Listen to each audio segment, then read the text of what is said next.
nous avons une petite ouverture pour nos compatriotes qui sont en mission à l'extérieur ou dans le transit. Donc, nous continuons à recevoir tous nos compatriotes qui sont en mission à l'extérieur et qui voudraient bien revenir dans leur pays. Je peux dire que sur cette base, nous avons reçu environ 5 à 6 vols depuis la fermeture de nos frontières et nous continuons d'en recevoir d'ailleurs parce que ceux qui désirent revenir ont constaté ces derniers jours, c'est simplement les personnes que nous avons confinées, mis en quarantaine depuis le vol du 17. Donc nous avons pris prélevé 65 personnes de ces personnes en quarantaine, nous les avons testées et nous avons eu sur 65 personnes testées 13 cas positifs. Donc nous continuons de tester ces personnes et donc ne soyons pas surpris qu'au fur et à mesure nous ayons un chiffre qui monte. Parce que nous avons des personnes qui sont en train d'attendre encore d'être testées. Donc je pense que nous devons nous attendre encore à ce que ce chiffre monte. Mais dans ce que nous avons, c'est que 90% sont en réalité des cas importés. Et le reste, c'est des contacts des cas importés. Et donc, nous avons les cas d'une transmission familiale, une transmission entre amis. Et donc, voilà un peu ce que nous pouvons dire par rapport aux chiffres qui ne font que grimper. Mais nous sommes dans le cadre d'une épidémie et nous continuons la recherche des cas. C'est pour cela que nous aurons toujours des chiffres pour le moment en augmentation. Parfait, Aïssi, Vision 4. Merci de me passer la parole. Ma question s'adressera de manière particulière au ministre de la Santé publique. Monsieur le ministre, il y a pratiquement 3 jours, nous avons été au courant d'un cas de décès. Sur le plan médicinal, on semblait démentir cette information. Entre-temps, nous avons reçu des images que quelques heures seulement après le décès de ce monsieur, il a été inhumé dans des conditions particulières. Ma question est donc celle de savoir, est-ce qu'il est établi qu'effectivement le monsieur est mort d'une autre maladie? Maintenant, s'il s'avère que le monsieur soit mort de coronavirus. Alors, merci beaucoup pour cette question pertinente.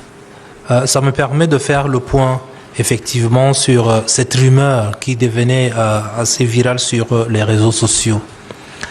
Je voudrais préciser clairement ici que jusqu'à l'heure actuelle, il n'y a que le Centre Pasteur qui fait les tests de Covid 2019.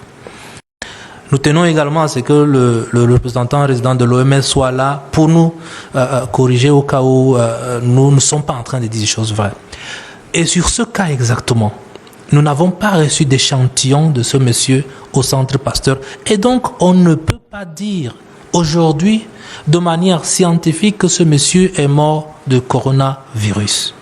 Cependant, nous avons intérêt à ce que tout de suite, nous agissons au niveau de la famille, qu'on puisse prélever les membres de la famille et garantir leur vie.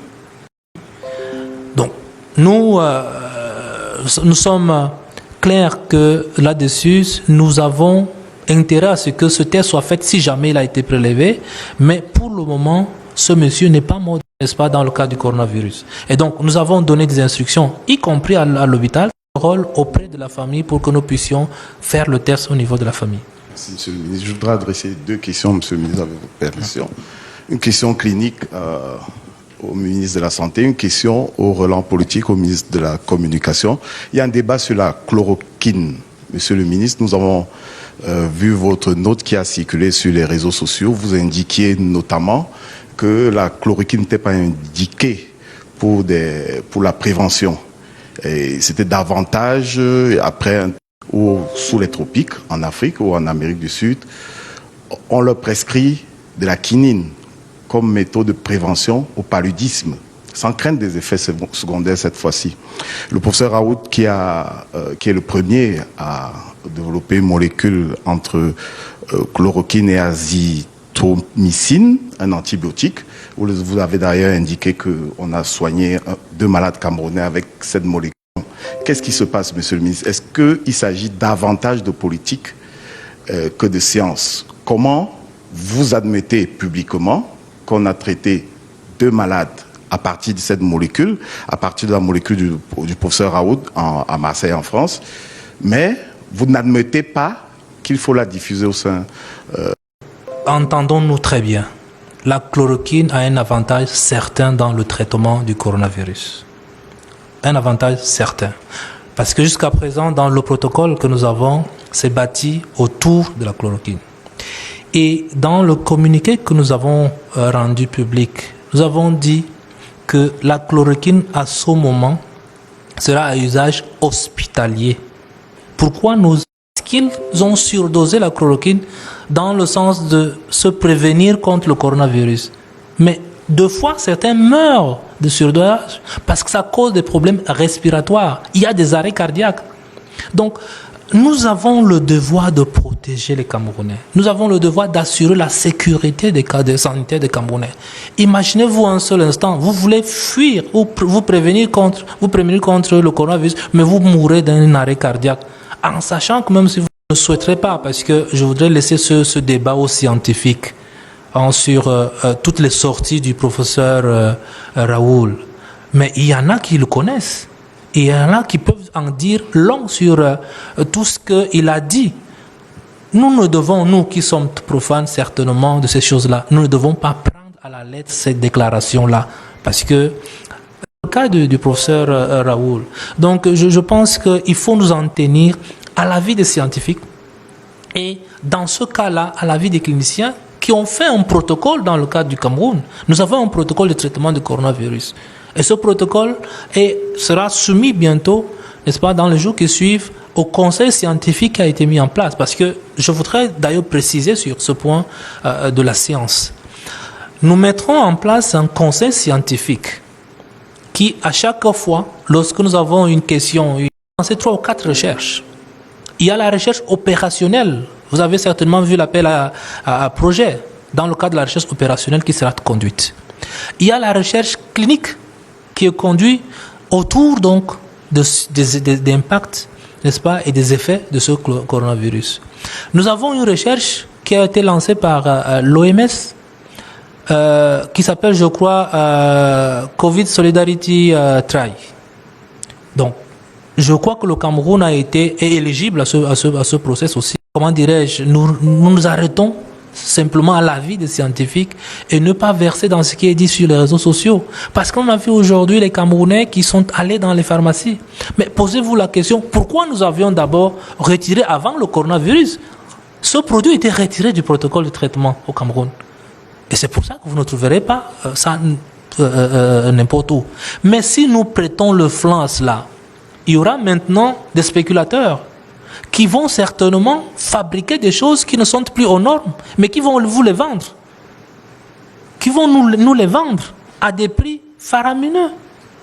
Alors, ça sera simplement pour nous détruire, parce que nous avons aujourd'hui plein, c'est-à-dire l'étude a montré que ce soit l'insuffisance rénale, que ce soit les arrêts cardiaques, que ce soit la perte de la visibilité, ce sont les effets secondaires du surdosage de cette chloroquine. Et donc, je voudrais, n'est-ce pas, demander aux populations camerounaises de ne pas se laisser embrigader dans ce piège. Well, that takes us away from knowing what brought that success into existence. So now you're talking about many compatriots who are confined. We are talking about over 400 compatriots. Now, what will be done to ensure that they have the manpower that... Alors, merci pour votre question qui aussi nous permet de faire quelques précisions. Déjà sur le dernier volet de votre question, le laboratoire déjà identifié là où ça se trouve et à Bamenda. Maintenant, nous sommes en train de mettre en place également les intrants pour mettre à profit, n'est-ce pas, tous les appareils qui nous permettaient de faire le test de la tuberculose, parce qu'il a été et les équipements. Nous sommes en train de travailler là-dessus. Ne pensez pas que nous sommes simplement en train de faire les décomptes, sinon on serait aujourd'hui à plus de 75. Donc, les équipes sont à pied d'œuvre pour travailler là-dessus. La première mesure que nous avons arrêtée, plutôt de deuxième catégorie, qui sont à Douala et à Yaoundé, vont faire, y compris à Saint-Mélima, vont faire 550 lits. À Douala, Yassa nous permet de disposer de 660 de la communauté, parce qu'ailleurs, ils sont traités à domicile.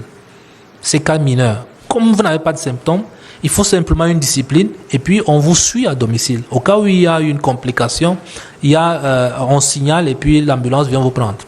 Mais nous ne pouvons pas, tous les maires, de disponibiliser des espaces où on pourra déployer au cas où, parce que c'est une épidémie, une pandémie, personne ne peut prévoir ce qui va se passer demain.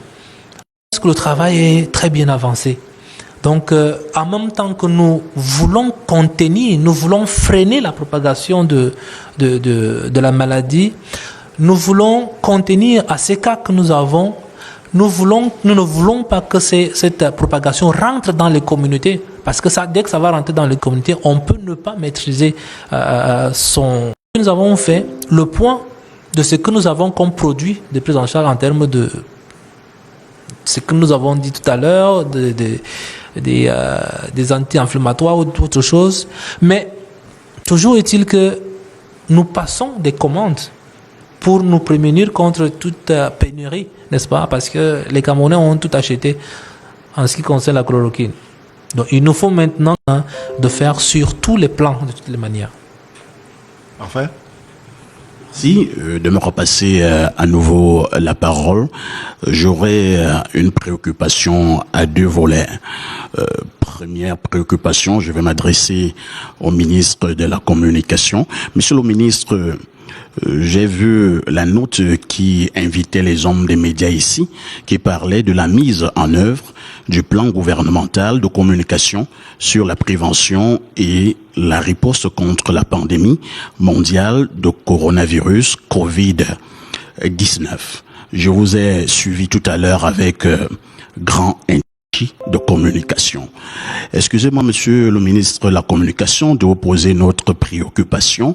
J'ai suivi le ministre de la Santé pour aller plus vite. Monsieur le ministre de la Santé, je suis malheureusement journaliste, j'ai quelques faits.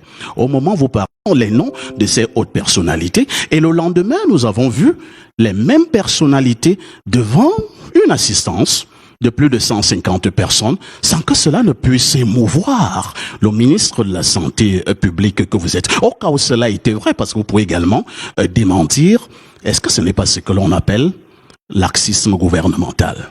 Merci. Alors, nous allons d'abord écouter monsieur.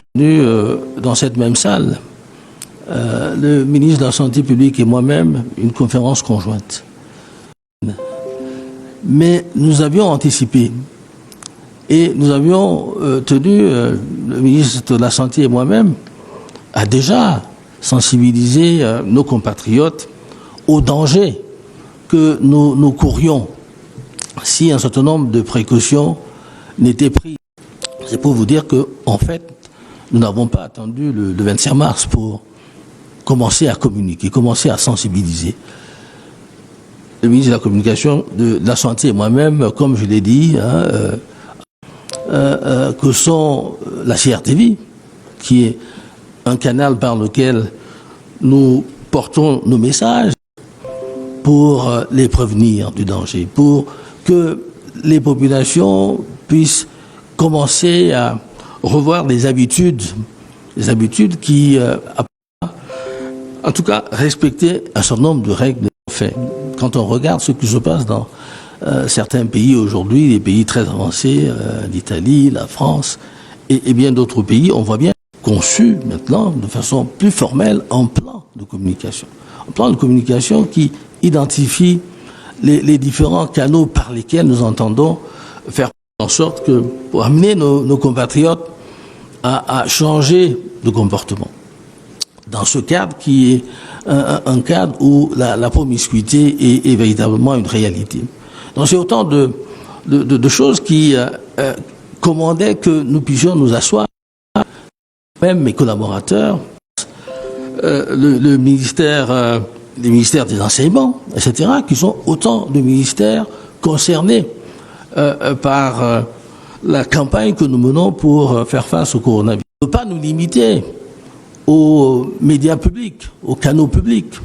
Nous allons aller beaucoup plus loin, parce que nous pensons que les organes privés que vous êtes, les chaînes privées de télévision, les médias privés, à cette campagne de communication. Nous entendons également aller plus loin dans les réseaux sociaux, qui sont aujourd'hui, malheureusement, des canaux à travers lesquels on diffuse de tout.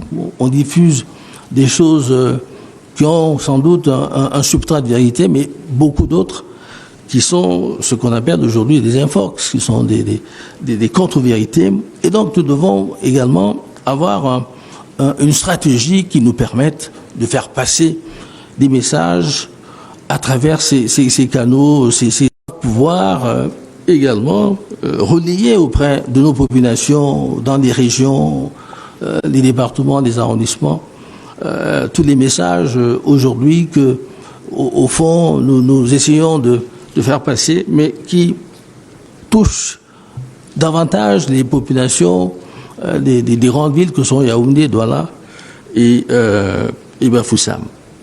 Nous devons également faire appel, avoir recours à d'autres canaux que sont les radios communautaires. Les radios communautaires qui sont des radios de proximité et qui permettront de toucher les populations de l'arrière-pays qui ne sont pas forcément des populations qui parlent français et anglais et qui pourront sans doute avoir besoin d'être informées dans nos langues locales.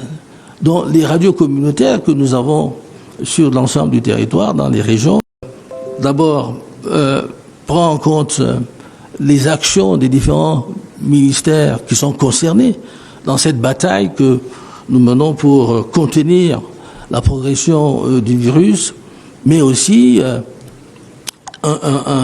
qui va intégrer, qui va associer des canaux, des démembrements qui sont en dehors du ministère de la Communication, qui sont à l'extérieur de la capitale, mais qui penser ces axes d'action, mais tout ceci également a un coût. Ce sont des actions qu'il faudra chiffrer, qu'il faudra nécessairement, qui nécessiteront que nous ayons des moyens nécessaires. Si nous avons à faire appel à des chaînes de télévision comme la vôtre, n'est-ce pas, Vision 4, naturellement, nous allons vous demander de faire passer des spots, de faire passer des messages, etc. Tout ceci me semble pouvoir se faire si derrière il y a quand même un soutien financier. Donc c'est ça un plan de communication le plan de communication gouvernemental que nous avons mis en place, c'est pour vous dire que concerner tous les médias également que nous entendons solliciter, les médias publics comme les médias privés. Voilà à peu près ce que je peux apporter comme réaction aux questions pertinentes que vous m'avez posées. Monsieur le ministre de la Santé publique, la question c'était, est-ce que vous faites 2 poids, 2 mesures? En tout cas, je voudrais, après le ministre de la Communication, rajouter pour dire que le président de la République, son excellence, transparent possible, déjà sur les mesures préventives de préparation de notre pays, après la découverte des cas, les mesures de riposte de notre pays, nous avons toujours tenu à informer nos compatriotes, à être transparents sur cette question, autant que faire se peut en application de ces hautes directives de Monsieur le Président de la République. Maintenant, pour revenir à ce cas, nous allons continuer à rester transparents. Oui, je vais être transparent sur ce cas. Déjà, j'ai dans 2 sorties officielles, j'ai été interpellé, j'ai répondu à cette question, y compris à dimanche midi d'ailleurs, où l'épidémie a déclenché en Chine. Jusqu'au 17 mars, nous avons toujours demandé à tous ceux qui arrivent au Cameroun de s'auto-confiner chez eux. Nous avons encouragé d'autres, y compris avec les Camerounais eux-mêmes. On a dit confinez, auto-confinez-vous vous-même chez vous. Ça, c'est du 31 décembre jusqu'au 17 mars. À partir du 17 mars, où ces mesures ont été édictées par le président de la République, élu de manière suivante. Il se trouve que la personne à laquelle vous faites allusion n'est pas arrivée le 17 mars. Je suis désolé de vous le dire. Il n'est pas arrivé le 17 dans le vol du 17 mars. Il est arrivé 2 jours avant le 17 mars. Alors, je voudrais simplement que nous, Camerounais, devant la gravité de la situation, qu'on soit journaliste, qu'on soit membre du gouvernement, qu'on soit Bayamsala, que nous taisons les polémiques sur un certain nombre de choses et que nous nous concentrons sur cette épidémie, cette pandémie, parce qu'elle est aussi grave que cela, nous l'indiquons ici. Parce que j'ai l'impression que nous prenons les choses à la légère et nous voulons utiliser des termes de polémique habituels pour pouvoir faire une certaine... Non, on n'en est plus là. Aujourd'hui, nous devons utiliser... Quelqu'un a dit même le terme martial. Un processus, une démarche de ne plus attendre que nous ayons un déclenchement, mais nous voulons aller vers le déclenchement. Nous voulons nous-mêmes, à Yaoundé, à Garoua, nous aurons des centres de dépistage et nous allons dépister tout ce monde-là.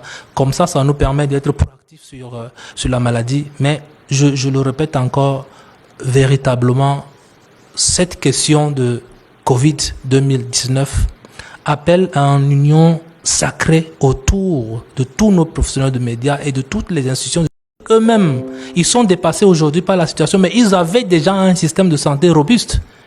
Imaginez-vous un seul instant, nous, avec l'état de notre système de santé, je ne voudrais pas qu'on en arrive là. Et c'est pour ça que nous devons tous, chacun en ce qui le concerne, porter cette responsabilité. Je dis bien porter cette responsabilité dans la discipline et la solidarité qui s'y est pour que nous barrions la voie à ce virus. Et nous en sommes capables parce que nous l'avons démontré à plusieurs reprises.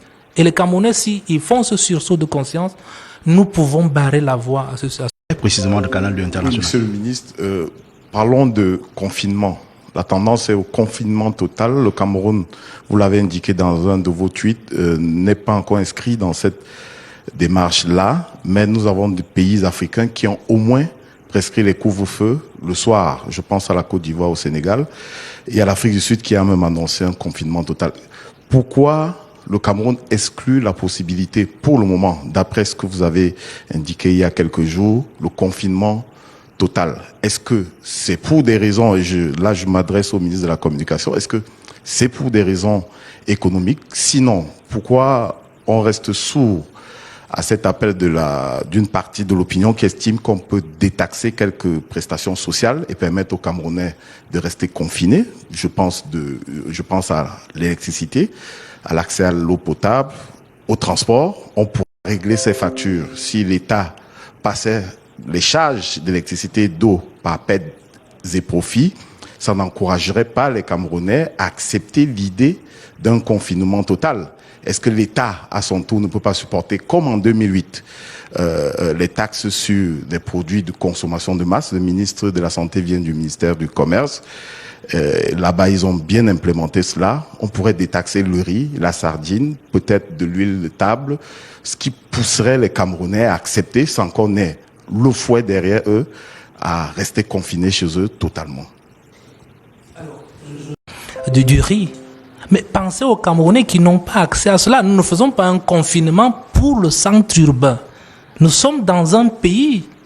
Et donc, je souhaiterais qu'on ne mette pas en avant des questions dans ce cadre-là qui ne soient pas scientifiques. Alors, je vais vous donner, en ce qui concerne le ministère de la Santé publique, nous avons fait, avec des scientifiques, parce que je parlais tout à l'heure du conseil scientifique, nous avons fait 2 scénarios. Il y a un scénario avec confinement total et un scénario avec confinement, j'allais dire partiel, comme nous vivons aujourd'hui. Alors, le confinement total nous donne quoi? Nous donne, parce que nous sommes à l'amorce de la flambée, donc nous donne un pic, mais qui redescend très vite. Enfin, le confinement partiel nous donne un pic qui redescend très vite et qui met une pression sur notre système de santé. Voilà le danger, en fait, le danger. Le confinement, même déjà, j'ai un croquis ici que je pourrais vous remettre. Donc, soit on fait un confinement total, on a une courbe adoucie qui s'étale sur le temps et qui nous donne la possibilité de mieux gérer, n'est-ce pas, les cas et de pouvoir ne pas avoir une pression plus grande sur nos systèmes de santé. Soit on ne fait rien, nous avons des pics, mais nous redescendons rapidement aussi. Et là, nous avons une pression énorme sur notre système. Et on peut se poser la question de savoir est-ce que nous tiendrons ou nous ne tiendrons pas. Voilà le débat normalement qui devrait se faire sur le plan scientifique. Mais je suis également sur les réseaux sociaux. Et donc, les arguments qui sont évoqués sur ces plateformes ne sont pas des arguments scientifiques. C'est des arguments de comparaison. Tel a fait comme ça, tel a fait comme ça. J'essaie de dire aussi quand même que les populations vont perdre au change. Donc, je fais ces simulations, mais c'est des simulations que nous faisons. Nous faisons toutes les simulations et nous mettons à la disposition du gouvernement pour que le gouvernement puisse prendre la meilleure décision qui soit avec l'avis éclairé de tous ces experts. Voilà ce que je peux dire sur la question de confinement total ou pas confinement total. Monsieur le ministre de la Communication. Partiel, ceux qui disent qu'on pourrait déjà à ce stade aller à un confinement total. D'abord, je pense qu'il faut dire sous le principe que une stratégie comme celle que notre pays a adoptée, comme ce que d'autres, les actions que l'on engage. Donc je pense que c'est un peu ça qu'il faut déjà dire, décider de faire ce qui a été fait ailleurs, nécessairement. Parce que ça a été fait à tel endroit, il faut le faire au Cameroun. Ce genre de transposition ne me semble pas être véritablement la chose à faire. Donc, il est possible que les données dans les jours qui viennent soient telles qu'il faille prendre des mesures beaucoup plus drastiques, beaucoup plus énergiques. À ce moment-là, on avisera, partiel ou total, mais pour les simples considérations que je viens moi-même d'invoquer, en commençant par la considération d'ordre sociologique, je pense que pour l'instant, attendons de voir ce que les données seront demain, attendons de voir, d'évaluer l'efficacité des actions. Allez-y, monsieur le ministre. Avant de passer à une autre question, je voudrais ajouter un élément. L'élément qui nous a été avancé, c'est que la chance que nous avons dans le cas du Cameroun, nous ne sommes pas encore passés véritablement à une transmission communautaire. Donc, nous sommes encore à des importations et à des contaminations familiales. Des amis, des membres de la famille, nous en sommes encore là. Dans les jours qui suivent, à des contaminations familiales, communautaires, à une dissémination, à une circulation active, n'est-ce pas, du virus dans la communauté. Ce qui est sûr, c'est que d'autres mesures devront certainement être prises.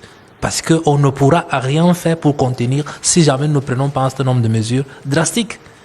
Mais pour le moment, on n'en est pas encore là. Et nous pensons que nous avons mis en place une démarche pour pouvoir contenir. Et je l'ai dit tout à l'heure, nous commencerons par la ville de Douala. Nous avons mis en place d'ici une semaine ou deux une opération, n'est-ce pas, à grande échelle, qui va aller de porte à porte. Nous avons environ 2057 personnes qui vont être sur le terrain, dans toute la ville, dans toute la région du littoral. Nous aurons 4 points de prélèvement. Et une fois que nous sommes assurés que nous avons des intrants, nous pouvons tester tout le monde, nous déployer cette opération pour aller de porte à porte. On va faire une détection précoce, active, n'est-ce pas, des cas, et le résultat déterminera la suite de notre stratégie. d'autres mesures drastiques pour le gouvernement pour qu'on puisse les contenir.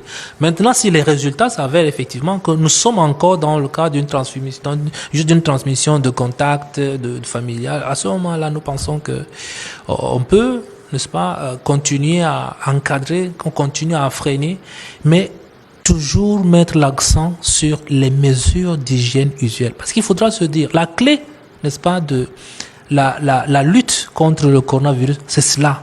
C'est pas autre chose. C'est pas nécessairement un confinement, mais la clé, peut-être c'est nécessaire parce que les hygiènes usuelles, des mesures de distanciation sociale. Tant que je ne suis pas en contact direct avec le virus, il n'y a pas de risque. Mais il faudrait éviter, n'est-ce pas, d'être en contact avec le virus. Et comme partout où nous allons, nous pouvons toucher quelque chose qui est déjà souillé. Et nous ne pouvons pas en une heure nous empêcher de ni toucher notre œil, ni toucher notre nez, ni toucher notre bouche, nous allons être contaminés. Donc, lavons-nous régulièrement les mains. Protégeons les autres lorsque nous toussons dans le pli du coude ou dans un mouchoir jetable. Essayons, lorsque nous pensons que nous avons des signes, des symptômes, ne sortons pas nécessairement pour pouvoir contaminer les autres. Restons chez nous et appelons, n'est-ce pas, on vous prend en charge, et je vais aussi préciser, gratuitement. Jusqu'aujourd'hui, que ce soit les tests, que ce soit la prise en charge des personnes infectées par le Covid, ça se fait gratuitement. On n'a jamais demandé un franc à quelqu'un. Maintenant, si le test vous s'avère négatif et que c'est juste une grippe normale ou quelque chose comme ça, on va vous envoyer à l'hôpital, vous allez prendre un traitement pour ça aussi. Mais pour le moment, nous pensons qu'il faudrait que my question is going to be directed to you, the Minister of Communication. You talked about plans to come up with an outreach campaign in the days ahead. You also admitted the irresponsibility of maybe some amateurs at the level of the social media outlets that we have at our disposal in Cameroon. So what really the psychological balance of Cameroonians too is very important, because sometimes you run into messages that can scare you, and because of this type of messages, you can fall sick without actually being in contact with COVID-19. So what will you be doing to censor the activities of the different social media platforms that we have at our disposal in the country? Well, thanks for your question. I think it's the governmental hierarchy. And we are all trying to think of ways and means to face these threats, this situation. What I can say, first of all, is that there are laws that, of course, sanction people who think that through the social media they can insert whatever they want. Lies and everything, threats. I think there are laws, and we have institutions who are in charge of implementing those laws. This is the first thing that I can say, and I'm arrested. So there are laws, and those laws should be implemented, first of all. But the second, I would say, way of facing this phenomenon maybe that we should organize within the ministry to be more active within the social media, so that whenever they see any fake news, they should react and tell the truth. So I think this should be a necessity. We should begin to take on the fact that extreme to prevent people from saying what they want in these social media. Everybody has access to the social media, so to deal with those people, we should be more active, proactive.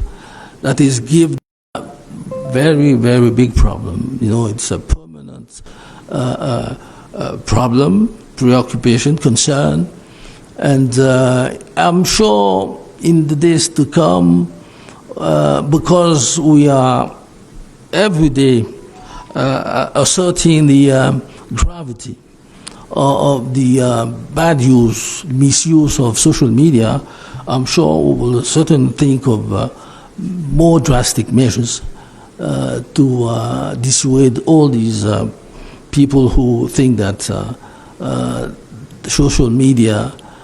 Cela fait bientôt 2 heures de temps que nous échangeons ici. Une dernière question, elle va en droite ligne avec la question qui vient d'être posée à Monsieur le ministre de la Communication, parce qu'il s'agit de ces nouvelles qui nous font très peur et qui sont présentes sur les réseaux sociaux. Y a-t-il des personnels de santé qui ont été infectés, contaminés dans des formations sanitaires à Yaoundé, notamment du fait de leur proximité avec des malades, et de manière plus globale, quelles sont les mesures qui sont prises pour assurer la sécurité des professionnels de la santé publique qui sont au service de ces malades, Monsieur le ministre? Merci pour cette question qui me permet également de donner quelques précisions. Si vous avez vu tout à l'heure, j'ai commencé mon propos liminaire par remercier, par reconnaître l'abnégation, le courage, n'est-ce pas, du personnel, les professionnels de santé dans le cadre de la lutte contre le Covid. Je me suis pas arrêté au Cameroun. J'ai avec la solidarité qui s'y est étendue. Est-ce qu'ils ont été infectés de par leur proximité avec les malades du Covid? J'ai dit non. Donc, vraiment, je voudrais être très très clair sur la question. On a une personne qui est entré dans une clinique qui lui-même n'étant pas sûr qu'il avait le Covid-19. Le personnel qui l'a reçu ne savait pas. Et au moment où on l'a reçu, on a suspecté, on a fait le test, on a trouvé que le monsieur était positif. Tout de suite, nous avons pris des mesures pour pouvoir circonscrire les contacts au niveau de cette formation sanitaire. Et il se trouve que le personnel qui est malade Covid, mais l'ont été du fait qu'ils ont reçu un malade Covid sans en être... voilà. Et donc, la mesure que nous prenons immédiatement, et avec le conseil scientifique mis en place, c'est que nous avons commencé la formation de toutes les personnes qui sont à l'accueil, en commençant par le vigile ou le personnel de police qui a la guérite. Nous formerons tout ce monde-là qui peut avoir un contact direct avec quelqu'un qui présenterait des signes. Donc on va les former, on va les équiper de matériel de protection individuelle, de manière à ce que lorsqu'ils reçoivent un malade, Covid ou pas Covid, tout de suite, eux, ils sont protégés. Parce que nous ne voulons pas, je l'ai dit, c'est des personnes qui ont pratiquement tout abandonné. Je vais vous surprendre. Nous avons aujourd'hui 2 infirmières qui vivent à l'hôpital simplement parce qu'ils s'occupent des malades de Covid. Leur famille, je ne sais pas ce qui s'est passé, mais c'est la stigmatisation. On leur a dit, du moment où vous vous occupez de ce virus, nous continuons à prendre soin des malades du Covid. Je pense qu'il n'y a pas un autre témoignage, n'est-ce pas, de l'amour de l'autre, de l'amour de sa patrie, de ce qu'on peut donner à son pays plus que cela. Et je loue cette détermination que les professionnels de santé ont aujourd'hui pour voir qu'ils soient véritablement des situations de flambée de cette épidémie. C'est pour ça que j'en appelle toujours à la responsabilité des uns et des autres. Autant les professionnels de santé ont pris leur responsabilité à eux, autant nous devons prendre nous. Je souhaite simplement qu'on ne le fasse pas. Tout déplacement de loisirs, je souhaite qu'on ne le fasse pas. Et que le clair de notre temps, tant qu'on le peut, que nous le passions chez nous, simplement. On n'a pas besoin de décréter un confinement total. Nous-mêmes, nous pouvons le décréter, si nous le voulons. Extrêmement nécessaire. N'allons dans certains endroits que lorsque c'est extrêmement nécessaire. Et même quand on y va, respectons la distance qui est prévue. Nous avons parlé d'1,5 mètre. Mais moi, quand je vais dans certains endroits où il y a 2, 3, 4 personnes, je ne respecte pas qu'1,5 mètre, mais 2 mètres. J'en rajoute un peu parce qu'on ne sait jamais.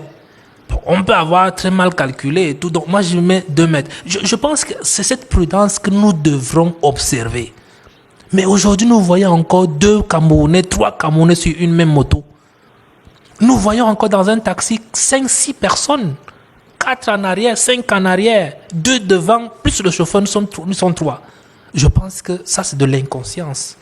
Parce qu'à ce moment-là, s'il y a un seul qui est infecté, comment en sortir de là sans avoir ce virus? Et dès que vous avez pris ce virus, vous êtes rentré chez vous, rassurez-vous. Quel est le Camerounais qui rentre chez lui, qui voit sa petite fille ou son petit garçon courir vers lui et il va esquiver parce qu'il sort d'un endroit soupçonneux et qu'il est d'abord... il pense qu'il faut d'abord qu'il se débarrasse et de ses habits et qu'il se lave avant d'embrasser son petit garçon ou sa petite fille. Non, il n'y en a pas. Donc nous allons faire quoi? Nous allons prendre le virus, ramener dans notre famille, le distribuer à tout le monde et tout le monde aux alentours de nous. L'une de personnes qui est membre de notre famille va encore sortir, aller dans une autre famille, aller redistribuer. Donc je pense que vraiment, véritablement, dans une démarche citoyenne, dans une démarche républicaine, dans une démarche de responsabilité, nous devons reprendre conscience si nous l'avons perdu et prendre conscience pour certains pour que nous barrons la route nous-mêmes à ce Covid. Voilà, mesdames, messieurs, que d'informations ce soir. 75 cas à 14h ce mercredi au Cameroun. Des laboratoires sont identifiés à Garoua, Douala, Bafoussam et Bamenda pour contribuer à la lutte contre cette pandémie. Des hôpitaux régionaux et des hôpitaux de district vont aménager des espaces pour accueillir d'éventuels malades. Les logements sociaux pourront également être sollicités. Et l'autre grande nouvelle ce soir, c'est ce porte-à-porte qui se prépare et qui sera conduit pour effectuer des tests auprès des populations. L'opération va débuter dans les prochaines semaines à Douala. Monsieur le ministre de la Communication, merci. Monsieur le ministre de la Santé publique, merci. C'est pour dire en réalité que les 75 malades, parce que je voudrais donner leur état de santé, n'est-ce pas? Nous avons 75 cas, 1 est décédé, 2 sont guéris, donc il reste 72. Sur les 72, nous avons un qui est sous oxygénothérapie, mais un est également a des facteurs de comorbidité. Mais les 69 autres se portent très bien. Et la nouvelle aussi, c'est que nous avons quelques-uns, les premiers, qui vont bientôt passer des tests d'évaluation pour voir s'ils sont déjà guéris et qui pourront également sortir. Mais la plupart, ils se portent très bien. Voilà, toutes ces nouvelles que nous avons donc reçues ce soir dans le cadre de cette conférence de presse. Madame, Monsieur, merci de nous avoir suivis. Bonsoir.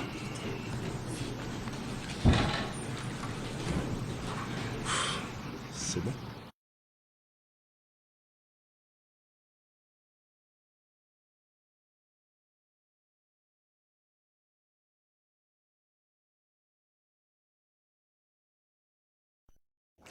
And a recent press release from the Ministry of Transport has outlined a number of measures aimed at curbing the spread of the coronavirus. Commercial bike riders, for instance, are expected to transport only 1 passenger at a time, while taxi drivers must not have more than 3 passengers on board. But just how effective are these measures being followed by the concerned is what Yoti Kaleli Sange went finding out in the streets of Yaoundé. Ignorance is definitely not an excuse for these bike riders, some of whom still defy government's instruction for them